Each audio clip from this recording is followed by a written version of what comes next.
Hundreds of thousands of rail workers stand on the brink of a strike that would snarl the nation's supply chain, driving up prices for households already under strain and eventually leaving some store shelves bare, supply chain analysts and industry groups told ABC News.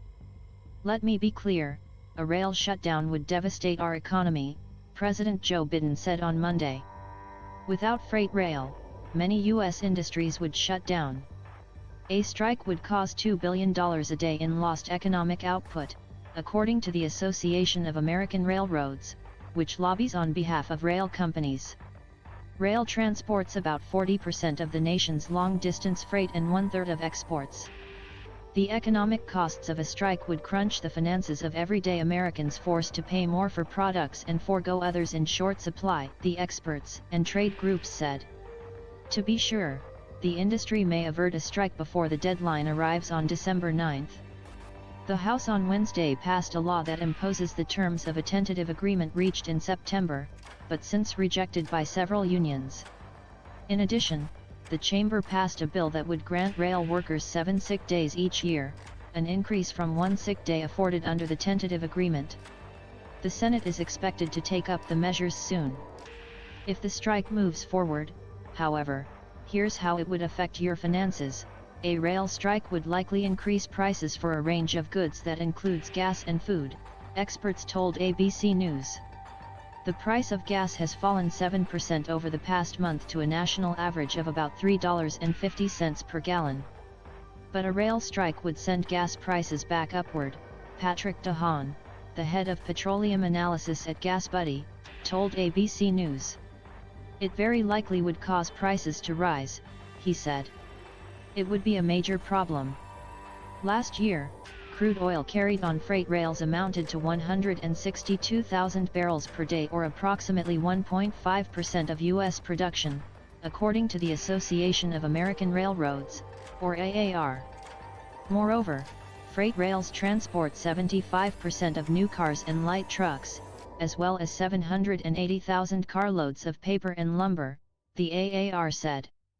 If a strike halts freight rail, many business will turn to trucking as an alternative form of delivery, raising distribution costs, said Ben Segrist, the Director of Infrastructure, Innovation and Human Resources Policy at the National Association of Manufacturers. "It's supply and demand," he said. "Spot rates for trucks would unquestionably skyrocket. The potential price spike would arrive as inflation already stands near a 40-year high, with year-over-year consumer price increases last month reported at 7.7%. It's likely to cause some increases in prices on top of what we're already experiencing," Kyle Handley, a professor of economics at the University of California, San Diego, told ABC News. "It's another shock to supply chains that are already stressed. If a potential strike extends from a few days to a few weeks, the effects will extend from price increases to supply shortages," experts and trade groups said. Initially, most products will be readily available as retailers and manufacturers have tended to increase stocks and inventories, having been scared by mistakes and shortfalls during COVID, Joseph Schaffer, a professor emeritus of civil and environmental engineering at Northwestern University, told ABC News. "Were the strike to continue, inventories will be drawn down and the impacts will spread," he added. As with price increases, the shortages could affect industries like energy, agriculture, autos, and manufacturing. Zippy Duvall, president of the American Farm Bureau Federation, said in a statement that a rail strike would pose a significant challenge for food supply. "Farmers not only rely on trains to transport food and feed, they also rely on rails to bring important supplies like fertilizer to the farm," she said. "A shutdown or slowdown would have devastating consequences to our national and global food security. Eventually, a strike would bring barren shelves at retailers," Jeff Macker, a professor of strategy and economics at Georgetown University's Center for Business and Public Policy, told ABC News.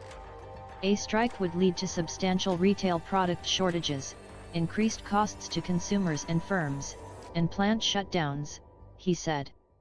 To the relief of gift buyers, however, holiday shopping would remain largely unaffected by a strike, Jonathan Gold, Vice President of Supply Chain and Customs Policy at the National Retail Federation, told ABC News. For the holiday shopping season, a lot of goods are moved well in advance of the holidays, he said.